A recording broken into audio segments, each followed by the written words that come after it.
the next hour, the images and emotions that created an unforgettable week. The shock and the sympathy as the nation witnesses a fallen hero turned fugitive, arrested for 2 brutal murders.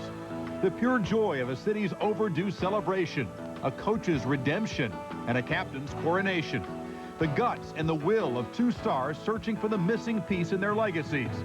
The explosion of feverish national pride always ignited by the World Cup. The bittersweet tears of a living legend's farewell, the erosion of his skills now all too obvious. The humbling admission by a baseball great that he has lost the drive, and the lack of humility that kept a former champion behind bars. Which brings us full circle, one of the amazing weeks of sports news in our lifetimes.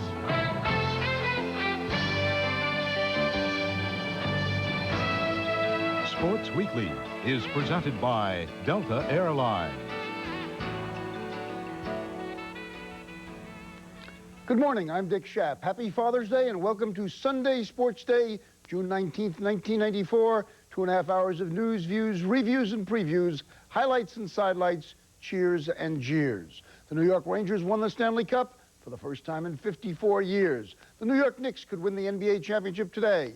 The biggest golf tournament in the world ends today. The world's most prestigious sporting event is being played for the first time in the U.S. And still, all anybody cares about is O.J. Simpson. Chris Fowler is ready to guide us to our opening hour Sports Weekly. And Chris, as my friend Jimmy Breslin said to me yesterday, murder is still the main event. It's frightening, isn't it? Sad but true. There's a lot of frightening aspects to this case. I'm never going to forget 2 images juxtaposed, opposite ends of the human spectrum. It started Friday morning watching that slow procession up the Canyon of Heroes, the same street on which Lindbergh and MacArthur were saluted. A city cheering heroes that finally brought them the Stanley Cup. Ecstatic faces along the street. Mark Messier's tough-looking mug with a childlike smile. And then a few hours later, another slow, motorized procession with crowds stopped alongside, waving and cheering and making home videos.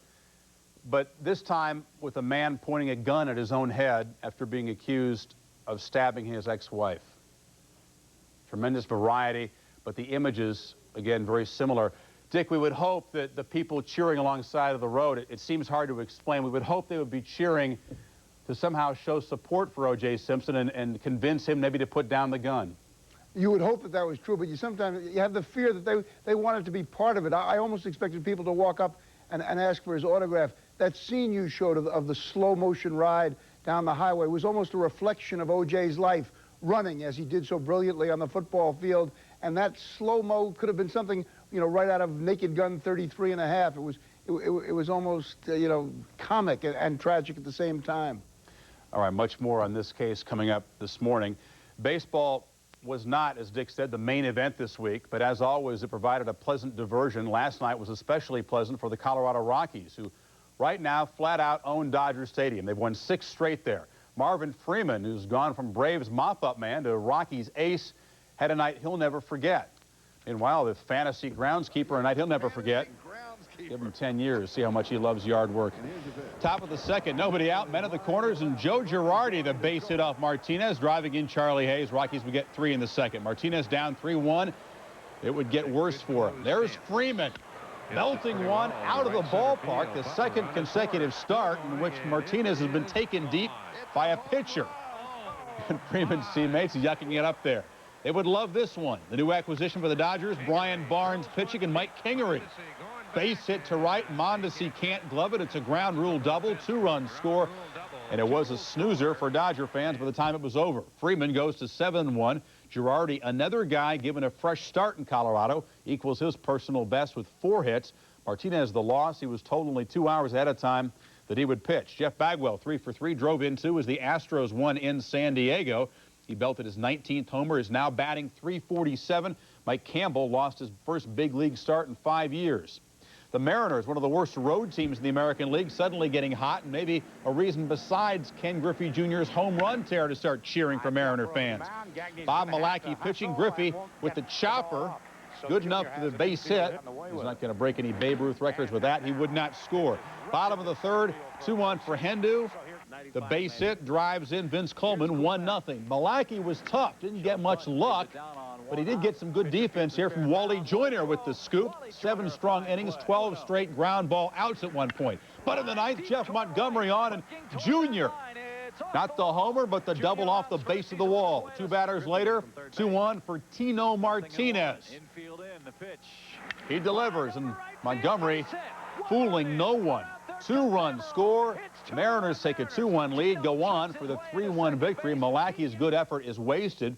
Hal McRae admitted he is concerned about Montgomery, who's blown 4 saves in his last 7 chances. The M's road mark up to 10-24, but they are 4-3 on this trip.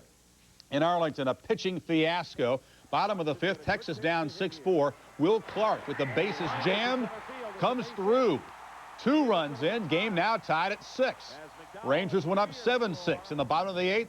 Pudge Rodriguez, forget about it. Waits on the breaking ball, crushes it. Rangers up 8-6. Top of the 9th. Now, man on for Ruben Sierra as the pitching splendors continue. He hits this one to right, ties the game at 8. Same inning. Terry Steinbach would come on. And Steinbach unties the game. The A's with a monstrous 5-run 9th inning, but then they would have to hold on. And the 11-10 victory eventually, 21 runs, 26 hits off 11 different pitchers. The A's now within 7.5 games of the first-place Rangers. By the way, Oakland activated Mark McGwire yesterday. He's been out since late April. He left the game with exhaustion. Well, from all over the world, they've come to America to claim perhaps their sport's ultimate prize. We're not talking World Cup, but U.S. Open golf, once the exclusive domain of stateside players. Today, men from 3 far-flung continents will battle for the Silver Cup with the 3-time champion, Hale Irwin, defending American honor. Once again, very hot. There's that temperature thing, over or close to 100 degrees anyway yesterday, and the Golden Bears seemed to wilt in the heat. That for par on 4. Couldn't get it down. He shot a 77 as 3 over. The best of the early starters, Lauren Roberts on 16. If this one does not go in the cup, it goes a long way by, but it does get down. On the front 9, Ernie Els, the young South African, superb. The second shot on number 5. That set up a birdie. He had birdies all over the place and an eagle, an amazing 30 on the front 9. Els is your leader. One of his closest followers, Frank Nobilo, on 17, the nice approach. He is paired with Els today. And Tom Watson, still very much in the hunt. One of the Yanks, fighting for American honor, if you believe in that nationalism stuff. The approach on 18 sets up birdie. Watson at 4 under heading into today. So a very international leaderboard, very uncharacteristic of past U.S. Opens. Els, Nobilo, Roberts, Watson, Hale Irwin there. We didn't show him, but he's also at 4 under, as is Colin Montgomery. So many players within striking distance, though, as we check other guys who are close. Lowry, there's Curtis Strange lurking. The Shark still in the hunt at 2 under, and so is Freddie Couples at 1 under. Other notables, Tom Kite, 72 yesterday. He is 3 over. Nicklaus with the 77. Bernard Longer never won a U.S. Open, out of contention. Phil Mickelson, this will not be a 24th birthday that he remembers. His 24th birthday celebrated in the first round. O.J. Simpson, the man charged with 2 counts of murder, spent his second night in a solitary 7x9 cell with a guard peering through the door at all times. Simpson's arraignment is now scheduled for Monday. A grand jury panel was assembled Friday while Simpson was still at large, but the first witness called refused to testify, according to the L.A. Times, unless he receives immunity. The report did not say what crime the man requested immunity from. The grand jury will reconvene this week. Yesterday, Simpson was allowed only 2 visitors. One of them, attorney Robert Shapiro, described Simpson's current mental state. O.J. is very morose. He is very, very depressed. We did not discuss the case at all. At liberty to discuss any... The psychiatrist, Dr. Saul Fairstein, also spoke with Simpson, then refused comment. Meanwhile, officials defended the actions that led to Simpson's manhunt Friday, saying he was treated like any other man. His attorney had a history of always producing his client, and up until we found out moments after he was supposed to be here that he had left the scene, there was no reason to believe he was a flight risk. He did not receive any preferential treatment. This was a double homicide, and we handled it as such.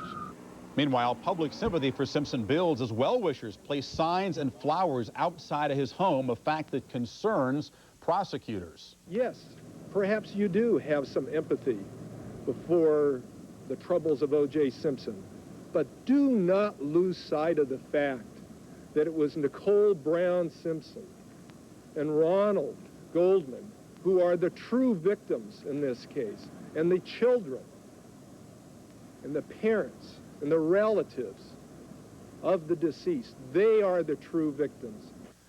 Now, yesterday, police released the recording of a 911 call placed by Al Cowlings as he drove with the suicidal Simpson in that wide Ford Bronco Friday. 911, what are you reporting? This is AC. I have OJ in the car. Okay, where are you? Please, I'm coming up the 5 freeway. Okay. Right now, we are okay, but you got to tell the police to just back off. He's still alive, but he got a gun to his head. Okay, hold on a minute. Monica? He just want to see his mother. Let me get him to the house. Okay, hold on a moment. Okay, where are you? Is everything else okay? Everything right now is okay, officer. Everything is okay. All about he wants me to get him to his mom. He wants me to get him to his house. Okay. So that's all we ask. He got a gun to his head. Okay, and what's your name? My name is AC. You know who I am. Okay. All righty, sir. Hold on just a moment. Now, Mark Schwartz will report on the case later on in Sports Center, and later on in Sports Weekly will chronicle the bizarre events of this incredible week in Los Angeles. Plus, we'll check on the Knicks and Rockets as they prepare for round 6. And next, round 1 for the U.S. World Cup team. Was it a cause for optimism or a missed opportunity? That and a couple of other surprising scores from day 2 just ahead.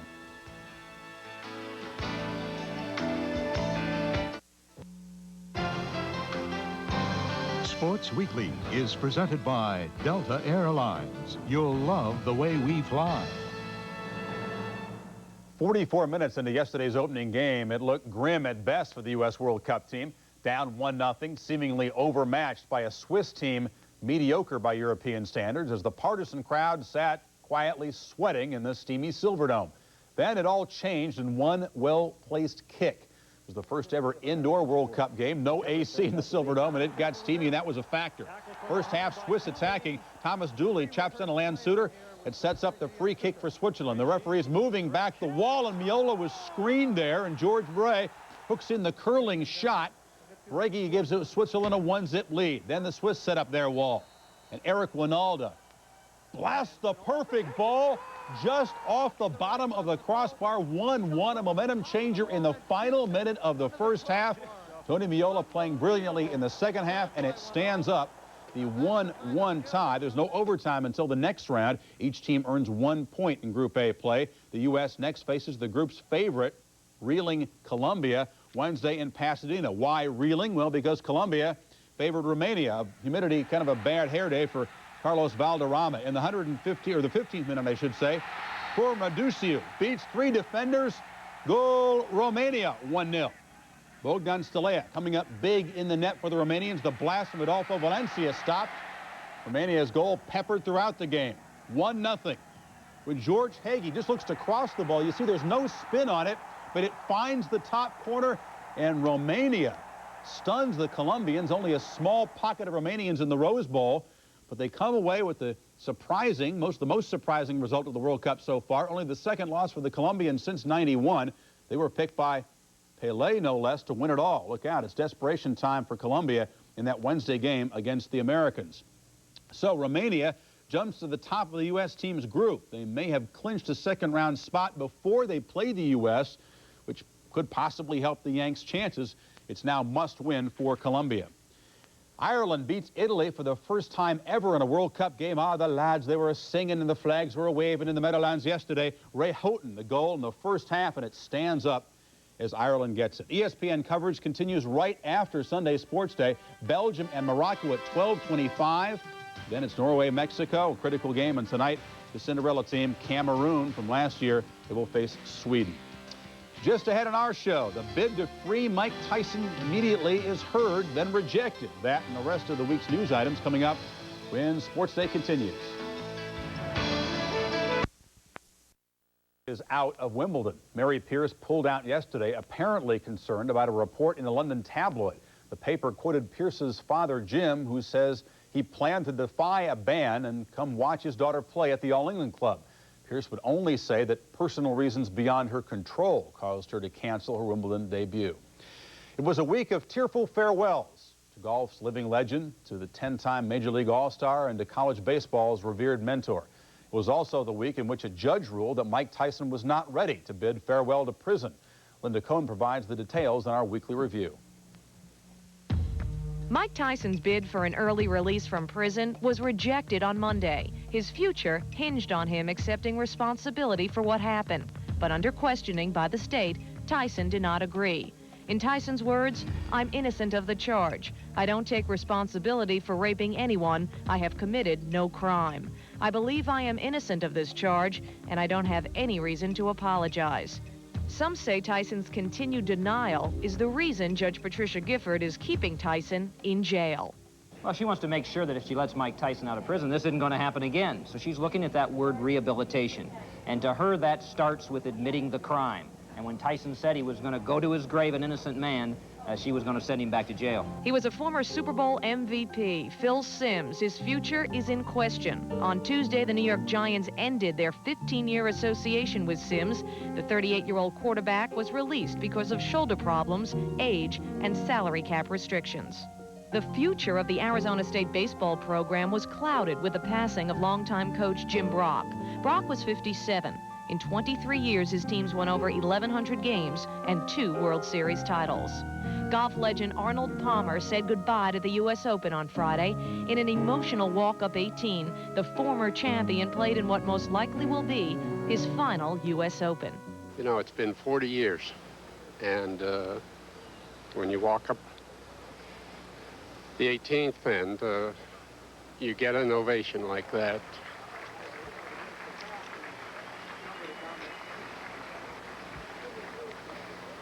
I guess that says it all. The Chicago Cubs' future will not include Ryne Sandberg. The 10-time All-Star retired on Monday. Sandberg walked away from baseball because he felt he wasn't playing up to his expectations. What came into play was me not having the normal feelings inside of me that I've always had playing the game of baseball.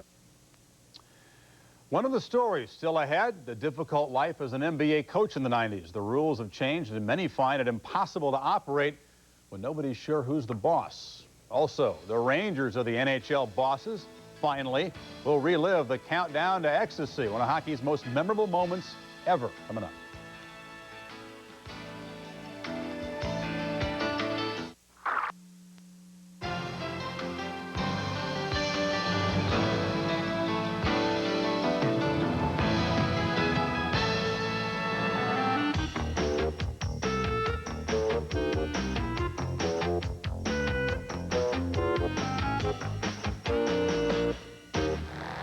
Well, the Rangers finally got that pesky little monkey off their back. You know, the one that's been hanging around the top of the Empire State Building for about 54 years. And the city got so excited it gave the Rangers a big party. Now everyone can stop saying they stink worse than a garbage strike. You know it's a big deal when even the president takes time out from his talks with America's top-ranking females to chat with some of the guys after the game. Ryan? Hey, Mr. President. Congratulations, man. Just about everyone agrees it's great to be in New York. At least for the time being. Hey, Mike, could you stick around for one more day, just for luck?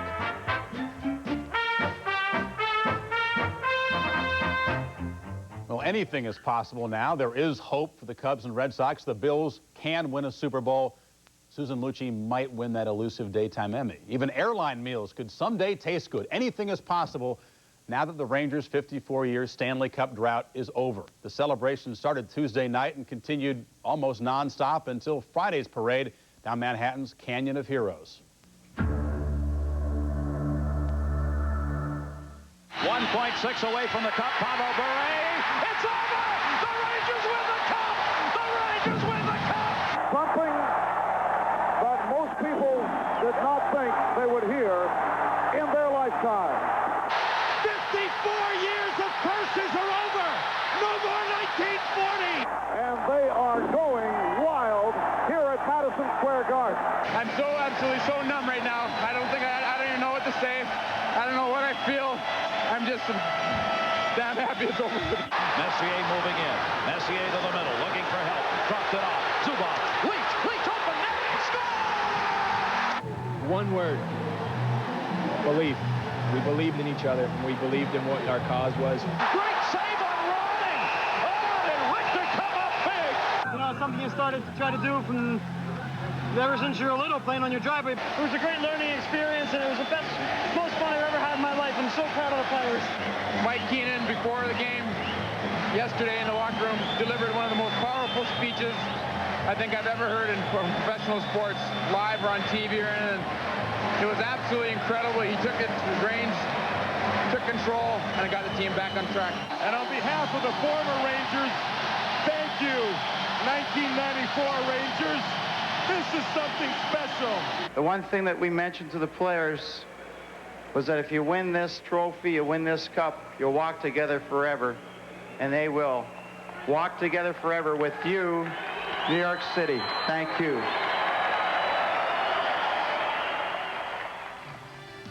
Next, we return to the opposite end of the emotional spectrum, a chronology of Friday's freeway odyssey, and our face-off combatants lock horns on O.J. Simpson's arrest.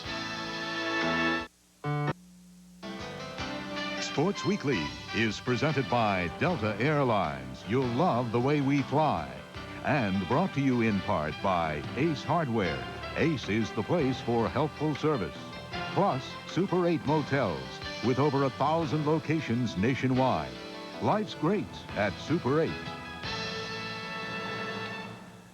What do Americans think of the O.J. Simpson arrest? Well, for one thing, they rank it the biggest sports news story of the year, according to the ESPN Chilton poll taken Friday before the freeway drama was even played out. 27% rate the Harding-Kerrigan episode the top story.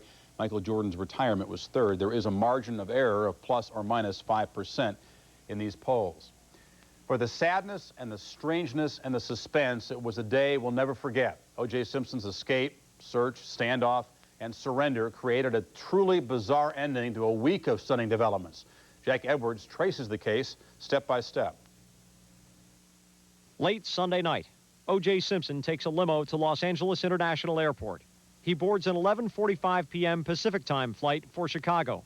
He is scheduled to attend a Hertz convention. Just after midnight, the bodies of Nicole Brown Simpson and Ronald Goldman are found by one of Ms. Simpson's neighbors who was out jogging. Monday morning, after being contacted by the Los Angeles Police Department, O.J. Simpson returns to L.A. He is met by the LAPD and asked to come in for questioning. Later that day, Simpson and his lawyer, Howard Weitzman, talk with police. During questioning, detectives would say fresh scratches were visible on Simpson's body. Police investigators comb Simpson's estate for evidence. According to the L.A. Times, they find a bloody glove which matches another glove found at the murder site. Police also leave with samples of blood they had found on the driveway and in his Ford Bronco.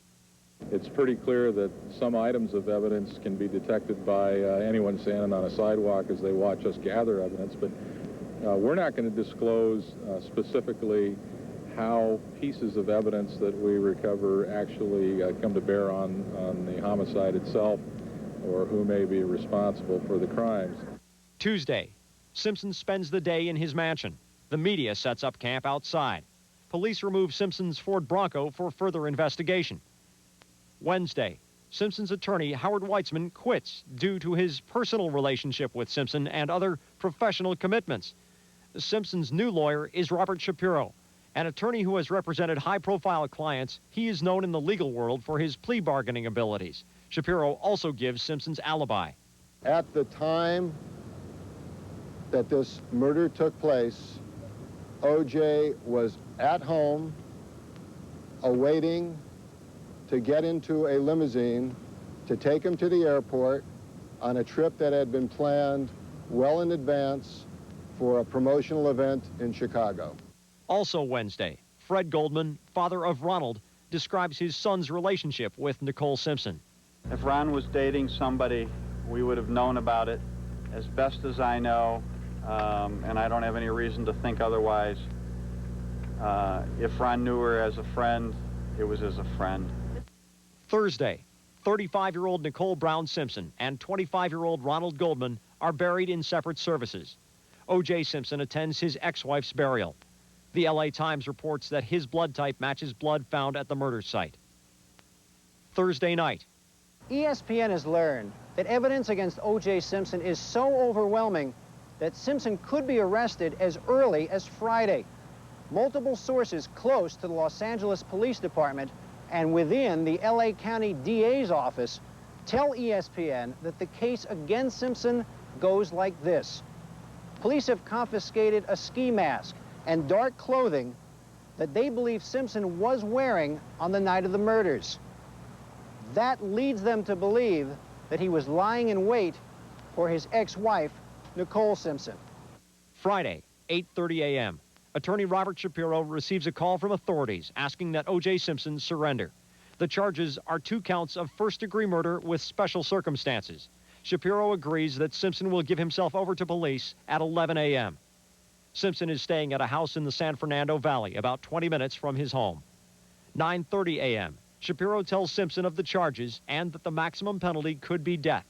Shapiro goes to another part of the house, leaving Simpson with O.J.'s childhood friend and ex-teammate Al Cowlings. It is the last time the two would be seen in the house.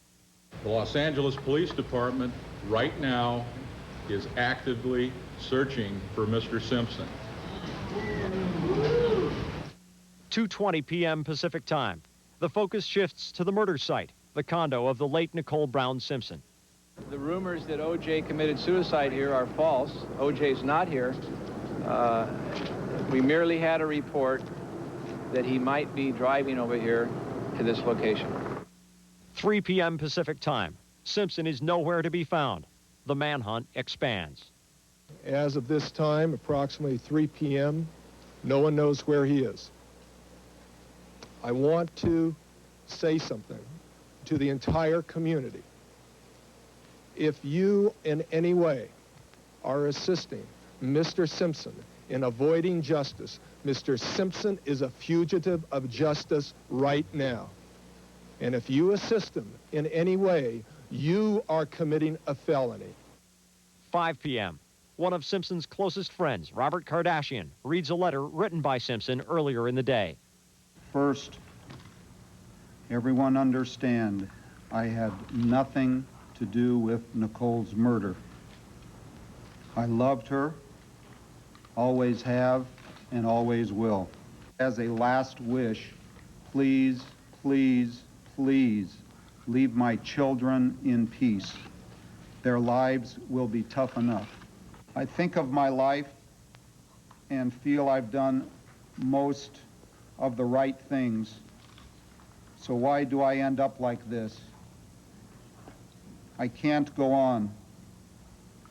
No matter what the outcome, people will look and point. Don't feel sorry for me. I've had a great life, great friends. Please think of the real O.J. and not this lost person. Then, silence until 6:30 p.m. Pacific time. A police cruiser spots a white Ford Bronco described in an all-points bulletin issued for Simpson. As police get close to the car, they recognize the driver as Al Cowlings. They see Simpson in the back seat. It appears that he is holding a gun to his head. News agencies scramble helicopters to cover the police pursuit.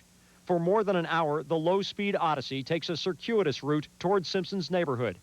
7:54 p.m. Cowlings pulls into Simpson's driveway. Police crisis negotiators, Shapiro, and Simpson's friends talk to him on a cellular phone, trying to convince Simpson to give himself up. 8:50 p.m. 8+ hours after being declared a fugitive, Hall of Famer Orenthal James Simpson surrenders to Los Angeles police, ending the longest run of his life. For more than a quarter of a century, O.J. Simpson has been given special treatment, pampered, flattered, cheered, just like so many gifted athletes. Even this week, charged with 2 murders, O.J. Simpson was told he could turn himself into the police, and then when he decided not to, bystanders cheered him as the police chased him. Mike, what does this tell you about our society? I believe that everybody's a sucker for celebrity, and we're all swept away by it to some degree, and the LAPD was no different this week. Now, this may be the way they do things, But I believe at the root of it was they were still thinking him as the juice, as opposed to a guy that on Friday morning they were going to charge with 2 counts of a capital crime that could bring him the death penalty. If his name on the birth certificate were Oliver John, not Orenthal James, nobody can tell me that he wouldn't have been treated differently, and there wouldn't have been this gentle, oh, Mr. Simpson, can you fit it into your busy schedule to be booked for 2 counts of murder? I'm sorry, I don't buy it. So I think this is a disgraceful episode. What about the people standing there cheering, almost, wanting him to escape? Because... Or did they want him to survive? These are the same people who cheered in the movie Dog Day Afternoon. It's part of the television culture. There was something about it. As long as it's on television, it's okay. This wasn't real to these people. This was some cop chase scene out of some old TV show, and so they're cheering a guy, again, who may have cut his wife's throat. Mike has made many references over the last couple of years to the people think they're part of the show, and the people always think they're part of the show, and it's just melding, the blurring of fact and fiction, and reality is to them doesn't have any meaning because it's a chance to participate, get on TV, be a part of the show. I mean, it's just the way life is now.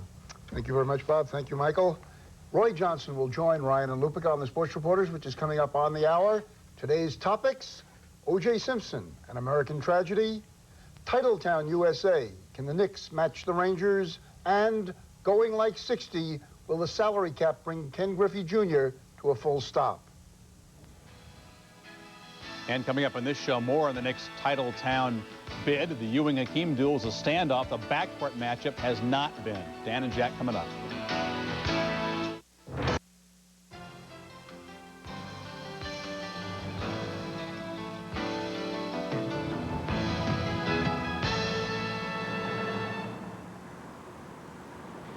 The Knicks arrived in Houston on Saturday carrying 2 magic numbers, 1 and 91. New York is 1 win away from their first world championship in 21 years, thanks to 3 victories in which they have scored 91 points all 3 times. Hello once again, I'm Dan Patrick. Jack Ramsey, the legendary coach, joins me. The Knicks are on the floor right now. They're shoot-around. I talked to Derek Harper and John Starks. They say tonight is the night. Houston's at home. They've got the advantage for the next 2 games. They've got to get by tonight. How much do you like their chances? Well, Dan, where you play the game is not nearly as important as how you play it. The Knicks come into this game with a high level of confidence. They've won 2 in a row. Pat Riley using an essentially 7-player rotation that's been very effective for him. His players know what they have to do, and they're going out and doing it. I like the Knicks' chances in this game tonight.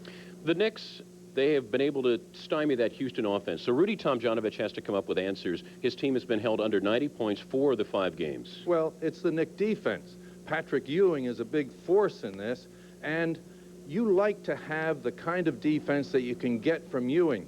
He has a versatile offensive game. He can score outside with 3-pointers. He has a baseline jumper. He has a little power game in the paint. But he's emerged as the leading shot blocker and rebounder in this series. And that's a little surprising. Watch Ewing at the defensive end. Sometimes he plays Olajuwon straight up and gets the stop like this. Other times he's a helper and gets the block on other players.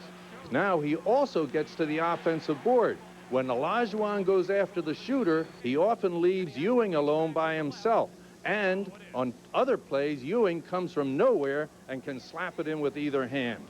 Then on screen and roll plays, a bread and butter play for the Knicks, he's gotten open for those baseline jumpers that he's able to knock down with high efficiency. I think the Knicks guards have also benefited from the defensive presence of Patrick Ewing because they're almost forcing Houston's guards to try to beat them. They go out even further, putting more pressure, saying, if you want to try to beat us, Ewing is there to greet you. Well, it's not only Ewing, Dan, but the entire Knick interior line. Guards like to have that help so that if they pressure their men, they know they're going to get some stoppers from the inside guys. Charles Oakley is a great player in this regard. And the Knick guards have played excellent defense, and they also have put up some good numbers at the offensive end. Watch Derek Harper and John Starks collaborate on this play. Harper putting hard pressure on Kenny Smith that eventually forces him into a bad pass situation. John Starks with a steal. And Harper also shows that if you play under a screen, he'll knock down the jumper. John Starks can take it to the basket, coming off screens on the baseline by Ewing. He can drive to the hoop, and he can also nail a three-pointer, as he did in clutch time when he just dressed up that three. Vernon Maxwell playing him a little soft. John Starks with that big three-pointer. And it should also be pointed out that John Starks is just coming back from the knee surgery, just starting to feel 100%. They also had talks about the compatibility of Derek Harper and John Starks third. No more questions about that. One final thought here as far as Houston goes. You've been painting not such a rosy picture right now. You're talking about Ewing's presence, the backcourt of the Knicks. What about Houston's chances? Well, Houston has a shot in this, Dan, because they really haven't played their strong game yet. If they can get their guards to resist that strong pressure, they've hung around in every game. They're only down 3-2, and if they can come up with anything resembling their normal type game, they've got to get it from the guards. Ball control by the guards. I think they might have a chance to win this one. And if they win this, I think Game 7 would be pretty good for them. All right, our coverage of the NBA Finals will continue next hour. Once again, the Knicks are shooting around at the Summit as we speak. The Rockets expected in about an hour. For Jack Ramsey, I'm Dan Patrick. Now back to you, Chris. All right, Dan, we look forward to a Game 6 preview in SportsCenter. Also, Dr. Jack takes issue with SI. Two American institutions clashing as the magazine takes some shots at the NBA. Coming up, the best from the ballparks that we haven't shown you, and the trials and troubles of coaching in the 90s. In the NBA, your players can sometimes help bury you. I think players sense when a coach is in trouble. Players sense when he's in a position where management is not totally behind him. Week, John Lucas left a good Spurs team for a bad Sixers one. Why? He wanted to be GM and coach. He wanted the power and control that most coaches lack. As in no other league, many feel the NBA inmates are running the asylum. Is that perfectly natural, or is the coach's lack of authority and security hurting the game? Mark Schwartz reports. If you really want to coach at the top level, this is it, baby. It doesn't get any better than this. Try telling that to Rick Adelman, fired by Portland after leading the Blazers to the NBA Finals twice, while averaging 55-plus wins the past 5 years. Try telling it to John Lucas, who resigned after posting 55 wins in San Antonio. We're changing coaches at a rate of 8 or 9 a year. And we're talking about CEO jobs. If you took 27 companies, you would not change 9 or 10 jobs. Fact is, these are no longer CEO jobs. Coaches are now mired in middle management, trying to please impulsive owners while directing volatile junior executives who often have more leverage with management than the coach himself. In professional basketball, the players are the most important thing. It's not the coach, it's not the owner, it's players. Nelson lived that harsh reality this season.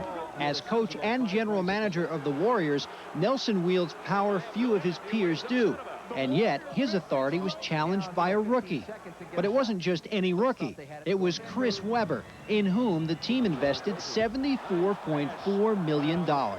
When you think about what this franchise, and me personally, has sacrificed to get the #1 pick in the draft and to get Chris Webber, it's got to work. There is no other way. Nelson says if one of them had to go, it wouldn't be Webber. That's just one story. Chris Leitner missing practice to go to a banquet. You know, the insubordination of our player because I'll just pay the fine mentality scares us. You know, practice used to be sacred. Practice used to be like going to church. You just don't miss it. You know. And today, oh, I got to go film a Nike commercial. I got to miss 2 practices.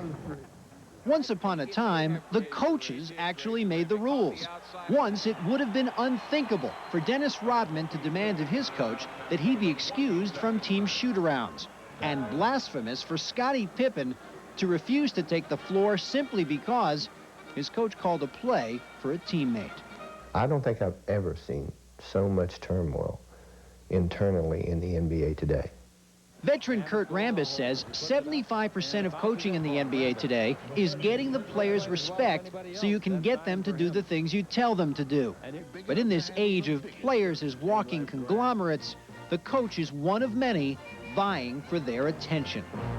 Accountants, investors, you know, stockbrokers, you know, we have all types of people that when I started playing the game 20 years ago, you know, you'd look at them, what are they doing here? They don't belong in the gym. You know, but now they belong in the gym. You have guys who are basically cowards who hide behind the money they make, you know, to either not do the work or not do the right thing by the team. If that kind of sort of lack of control is seeping in, then I would say that our teams have to take responsibility for that. When the coach sets his rules, he wants his players to abide by them, but then the management people say, well, that's a little too harsh. Maybe we'll disregard that fine, or no, you can't suspend this player, that kind of thing. See, then the coach loses all his credibility. Prior to this season, Lakers owner Jerry Buss let it be known he would extend the contract of head coach Randy Pfund. He also let it be known that Pfund's duties would not necessarily include being head coach of the Lakers. And it didn't take long before untested players like Doug Christie and Nick Van Exel blasted Pfund publicly. I think players sense when a coach is in trouble. Players sense when he's in a position where management is not totally behind him, and then that begins to affect, I think, how they view their job. If you're going to be coach, you've got to be the boss. But that's not the way it is anymore. Coaches who got into the profession to be teachers and leaders are often disillusioned when they become highly paid and expendable babysitters. Do you sometimes wish you were back in the CBA? Oh yeah, all the time. I mean, I think I'm a coach, and I'm not sure I'm an NBA coach. I think I'm talented enough to coach in the NBA. But I can coach and have fun elsewhere. You've got to have a coach who's able to call the shots. And if you don't give the coach that authority, then you probably shouldn't even have him as your coach. Perhaps it's no wonder Mike Krzyzewski passed up an opportunity to become the highest paid NBA coach of all time, to stay at Duke, where it's his program. After all, no one ever confused middle management with Camelot. Reporting from the NBA Finals, I'm Mark Schwartz, ESPN. Coming up, the Braves take a beating and other baseball highlights. He started putting money away for my college when I was little.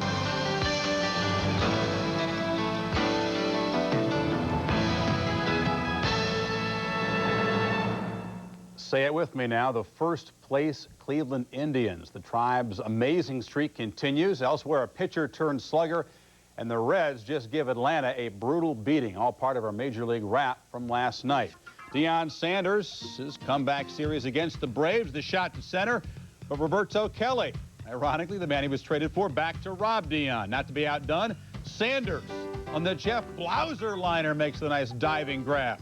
Sanders then delivers the 3-run blast off Tom Glavine, a pummeling 16-0 Reds win. Phillies, Danny Jackson starring as a slugger tonight. Bases loaded in the second inning. Jackson drives one over the head of Marquise Grissom in center field. 3-run triple for DJ. None too fleet. Then in the sixth inning, same result. Over Grissom's head again. This time a 2-run double. What's gotten into Jackson? A career-high 5 RBIs. The Phillies win. Jays and Tigers. Mickey Tettleton. Forget about it. The 2-run blast. The Tigers have homered in 24 straight games. That's one shy of a record held by the 41 Yankees. But it was tied in the 11th. 2-on. Trammeled a base hit off Woody Williams. Junior Felix comes home and scores. Tigers win it in 11. Red Sox and the Indians. Albert Bell crushes the Clemens pitch. Number 18, 3-1 Tribe in the 7th. Carlos Baerga facing Sergio Valdez. Forget about it. It's tough to see. The ball may have been foul, but it is ruled a home run. And the Tribe didn't need it anyway. Their 17th straight home win. Before the game, the Orioles lost to the Twins. A Camden Yards escalator jammed. 27 people were sent to the hospital with injuries, none of them serious. No transportation troubles at the other ballparks as we check the rest of the scores.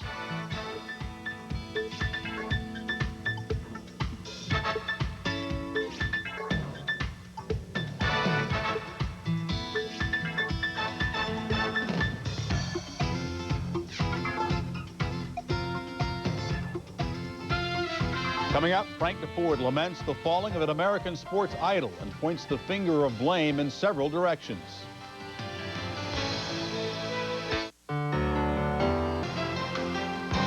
Sports Weekly is presented by Delta Airlines. You'll love the way we fly. More results of our ESPN Chilton poll. 507 people were asked which statement comes closest to your point of view. 72% responded they hope O.J. Simpson is not guilty. 23% do not care. As for the case of whether or not Simpson will get a fair trial, 67% said yes, 27% no. Again, a margin of error of plus or minus 5%. Press leaks and public opinion aside, only a jury can decide O.J. Simpson's guilt or innocence. But regardless of their verdict or Simpson's eventual legacy as a wrongly accused man or a convicted murderer or someone in the gray area in between, the man will never be the same, not in his own heart or in the minds of the public that loved him. That is the subject of this commentary from Frank DeFord. In trying to make some rational sense out of the numbingly irrational events of the past few days, I tried to take myself back a week ago before all the horrors began. I wrote down 3 words that best seemed to me to describe this man, O.J. Simpson. The first word I wrote down was idle. As a football player, for those who take sports too seriously, that's what he was, what the 10 Commandments called a graven image. He was not ever a role model. And it's time we understand that for good in all these cases where great stars fail us.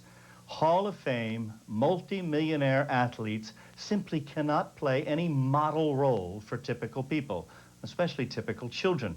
Role models are high school coaches, or they're teachers, they're volunteers, or they're just decent, hard-working mothers and fathers.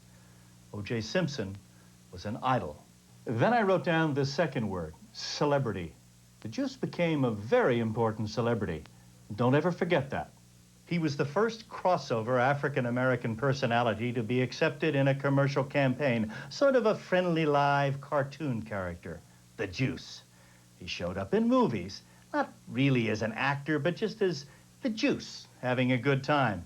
He failed as a football analyst, but hey, he was still the Juice, the celebrity. So they paid to keep him around, smiling, hanging along the sidelines with the kids who adored him. O.J. became the quintessential celebrity, famous now just for being famous. He played the Juice. So those 2 words I'd written large, idol and celebrity. And then smaller I wrote the 3rd word, criminal.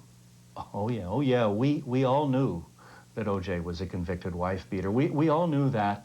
And we know now how easy it would have been to uncover so much more if only we had tried. But we didn't. None of us did. Not the courts, not NBC, not Hertz, not Hollywood, and not us boys in the press box. We much preferred O.J.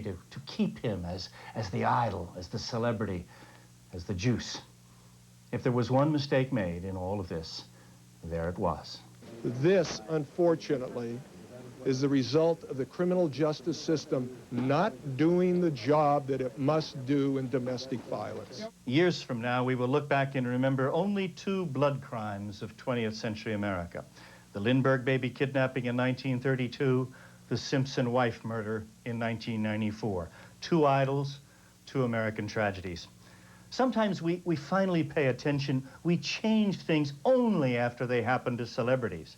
After Charles Lindbergh's baby was stolen, a new, tougher federal kidnapping law was passed, the Lindbergh Law. Maybe now, out of this horrific tale, most foul, a Simpson law will be written to deal with domestic violence.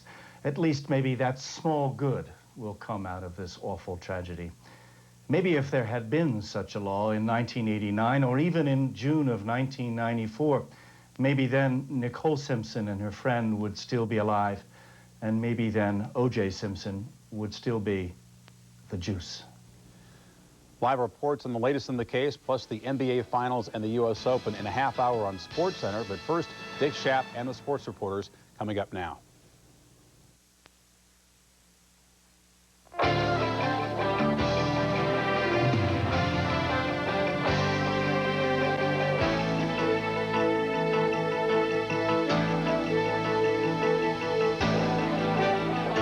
American hero, the Juice, a star who transcended sports and even transcended race.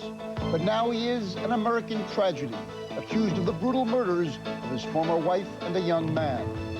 Mark Messier lifted the New York Rangers to their first Stanley Cup championship in 54 years.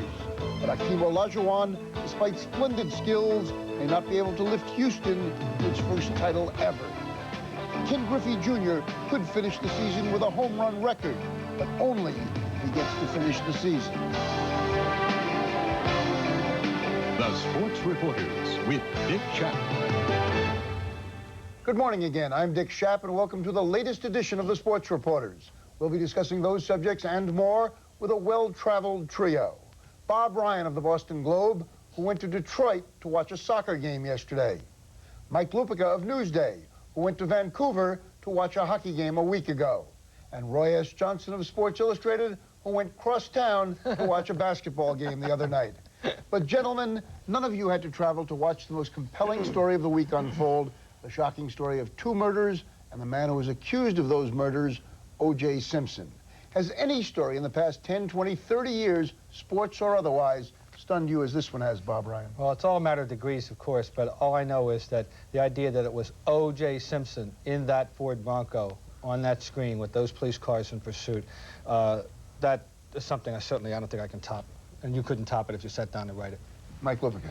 You know, I always think back to the day when we all found out that Magic Johnson had the AIDS virus, and I'm not equating that story with this story, but my sense of shock that day was the same. You know, I was watching it with Bob the other night, and he made a great point. I mean, it was like watching the end of Thelma and Louise, but it involved one of the most famous athletes of the last 25 years. You know, America's Most Wanted with America's Most Famous. I can't remember watching the screen that way since Munich in 1972. And again, I'm not equating this with that tragedy, but you were afraid to turn away for 1 minute because you were afraid you'd miss something that you'd never forget for the rest of your life. And this had that eerie sort of slow-mo quality to it that Thelma and Louise had. Roy Johnson. I mean, like everyone else, I've been contemplating this question for the entire week, and really you come up with small moments that maybe emulate part of the emotions that you feel. For me, another one was 1981, the day that President Reagan there was an assassination attempt. It was also the day of the national championship basketball game, which Indiana won over North Carolina. But you know, other than that, you really couldn't think of another time in which, from intrigue to the magnitude, but also the added plot twist of domestic violence and the fact that this case has brought to the forefront another issue that needs to be addressed right here on the table by everyone. You know, when we were watching it at the press room the other night, at the Game 5 of the Knicks series, and I did think of '81 because there was a sports event going on and a much larger story going on that night as well. I was thinking that there's never been, even if the charges do not turn out to be true, if he's acquitted in court, a case of a celebrity of his stature being accused of murder. I mean, very frankly, people like O.J. Whether it's sports or not. Anything. I mean, O.J. Simpsons get killed. They don't get charged with murder. And the one thing I'll dispute with you, and it's part of this story, and it's part of the way we're looking at this. You said something in the opening today. I don't believe he's an American hero. I believe he's a football hero. And I believe there's a huge distinction that those of us who talk about sports have to make. Arthur Ashe was a hero and a sports hero. O.J. Simpson was a football hero whose celebrity has lasted. Yeah. The only way I would disagree a little bit is that I have been as equally stunned by the outpouring of emotion from people from all walks who had elevated O.J. even past the sort of sports icon status. You know, this guy was my hero. He was, you know, the person that I looked up to, and these are people, black, white, whatever. And so, you know, more than just a football hero, maybe more than just maybe a sports icon, he is a person who represented a generation for a lot of people, and that's significant. I think part of it, he appeared to be accessible. The things that put him in the public eye post-career were things that people, that made people smile or feel good. The Hertz commercial, running through the airport, he came off as a nice guy. You really wanted him to make that plane on time. You know, and then in the movie roles, he was, you know, even though it was sort of buffoonish. He poked himself. You know, he took fun roles. He was self-deprecating, and I think people got the idea, hey, I wouldn't mind having a conversation with that guy. And I think we all found that when we did have conversations with him, or we were with him anywhere in public, I found him to be unfailingly nice to men, to women, to children. I mean, you never saw, you heard you know, about the incident back in 1989 with the wife beating, and you knew that no one was perfect, but yet you never saw these chinks in his armor. But I must say that, you know, and I have been at tables with him at bars and restaurants. I do not consider myself an intimate of O.J. Simpson. I've had pleasant conversations with him and found him pleasant company. Those accounts of what occurred in his marriage that were in the papers this week, that came from the police reports, about Nicole Brown Simpson crouched in the bushes, fearing for her life, and him standing on the steps saying, "You've been here 8 times before, now you're going to arrest me for this." It doesn't mean he killed her, but I found those very disturbing, and it made me think that there was at least a circle of people, not just the police, around O.J. Simpson who knew this was occurring and either did not tacitly, you know, walked away from it or did nothing about it. And there's a sense that I have that people look the other way on this dark side of him, the way people look the other way with Michael Tyson. And that relates to my point. You know, certainly this is not an isolated case when it comes to the larger picture of domestic violence. You know, let's hope that this case puts this out there, just as Magic's announcement that he was HIV brought the issue of HIV and AIDS out front. I mean, the statistics that were announced in L.A. that once in every 9 days an issue of domestic violence is brought to the Los Angeles Police Department is frightening. I'm sure it's no lower, probably in most major metropolitan areas, and probably not much lower even in rural areas. So, you know, there's a small circle of people around all of these cases that usually tend to dampen it and make it seem not as important as it should be. Not just, you know, not just that's an issue here. He was allowed to slide. He was allowed to slide as jocks were allowed to slide from the time to display the first bit of athletic prominence. And other celebrities, not just right, athletic celebrities. And onset of puberty. I mean, this is not an isolated example. I spoke with someone the other night who is a neighbor within 2 blocks of him, who lives in Los Angeles, that is familiar with athletes and celebrity, and says that anyone who is in that circle could tell you about the innumerable times that the LA police, not to be confused with any other, I mean, not to, as they do in any other major market, let things go, let the drunken drivings go, let the this go, let the that go, to keep the things out of the paper. I mean, this is part of America. This is part of America in the society. Let's talk about the LA Police Department for a minute, whether this is standard operating procedure or not. All I know is they came across to me looking like a sucker for celebrity, the way everybody in this country is a sucker for celebrity now. From the time he went to that funeral until we found him again on the freeway, nobody knew where this guy was. I mean, here's a guy that they are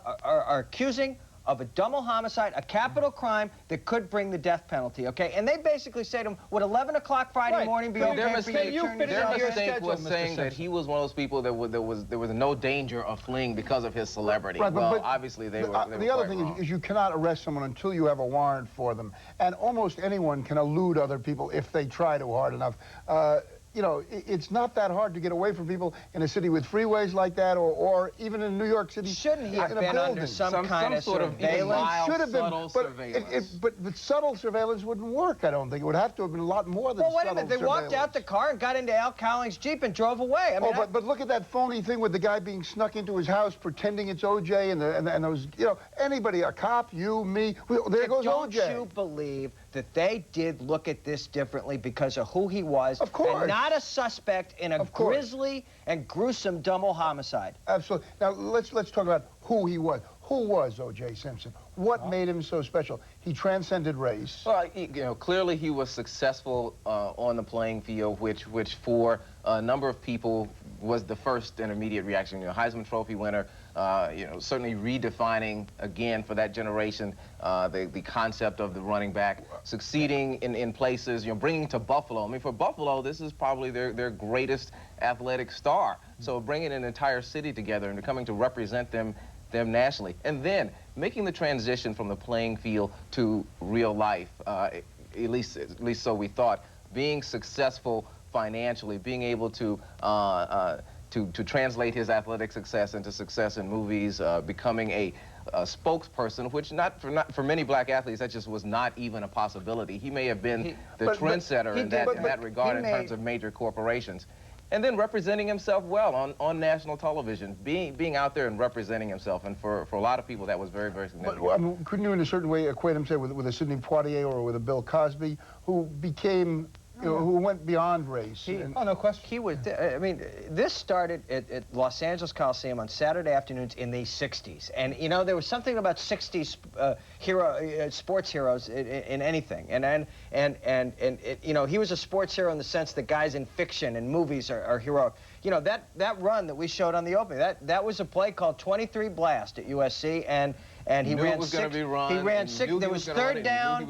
You had waited all day that day. You had waited all day that day for him to do something big, because this was the game for #1. It was a 3rd and 6, and he broke it to the left and ran away. And whatever legend there was about him, he was Michael Jordan with a football under his arm. A visible, I mean, a highly high-profile position. You know, the tail started right off. The tailback at SC had already was the subject of lore before he ever got there, and he was the latest and the greatest in the line of it. And it was always publicly prominent in that regard. And a nickname. You're gonna be a football hero. Well, it's carrying a football across the goal line. Didn't have many nicknames. I mean, he also, besides being a celebrity, he played a very violent game. The other day, Skip Bayless on his radio show down in Dallas got a phone call from John Nyland, a former Dallas Cowboy, saying to Skip that when he played for the Dallas Cowboys, he was abusive towards women, and it was just good fortune that he never did anything really terrible. Well, and you really know, violent. I'm not going to immediately buy into this violent game notion until I see whether or not football players, in particular, athletes in general, have a greater incidence of domestic violence than other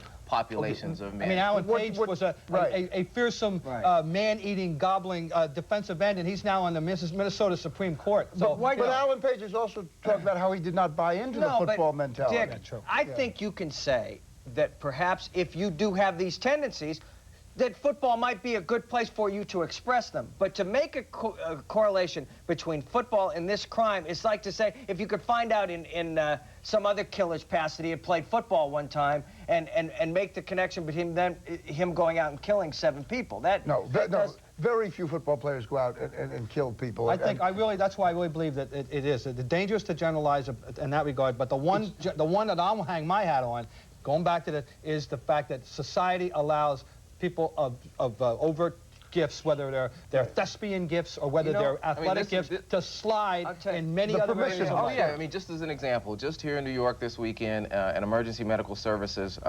worker was killed while he was trying to help an injured pedestrian when another car driven by a drunk driver slammed into the ambulance and crushed him and a couple of other people. This person had 2 incidents already of drunken driving on their license and still had a valid license. I'll tell you something else about this, too, and it's why I didn't believe that he had committed suicide when that guy read that note the other night, because I didn't believe much of that note. You know, he denied that he had ever had any problems in his marriage. You know, who knows what his emotional state is, and he may be looking to cop an insanity plea to somehow get himself out of life in prison or death. But there was so much that was so made you disbelieving about this. We had a good marriage. We were trying to work it out. I did the right thing by pleading no contest to that. I didn't believe that, and that's why I didn't believe he had committed suicide.